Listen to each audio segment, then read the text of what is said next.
America హెచ్చరికలను Russia మరోసారి కొట్టిపారేసింది. Ukraine యుద్ధాన్ని ముగించేందుకు 50 రోజుల్లోపు ఒప్పందం కుదుర్చుకోకపోతే పెద్ద ఎత్తున టారిఫ్లు విధిస్తానంటూ రష్యాను అమెరికా అధ్యక్షుడు డొనాల్డ్ ట్రంప్ హెచ్చరించారు. అయితే ఈ హెచ్చరికలను రష్యా కొట్టిపారేసింది. అదనపు ఆంక్షలను ఎదుర్కొనేందుకు తాము సన్నద్ధంగా ఉన్నట్లు వెల్లడించింది.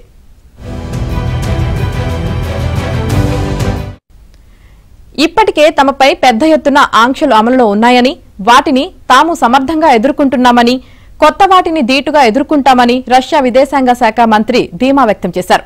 ఉక్రెయిన్ యుద్ధం పరిష్కారానికి 50 రోజుల సమయం ఇవ్వడం వెనుక ట్రంప్ ఆంతర్యాన్ని తెలుసుకోవాల్సిన అవసరం ఉందన్నారు. గతంలోనూ 24 గంటలు, 100 రోజులు ఇలా గడువులు ఇచ్చారని గుర్తు చేశారు.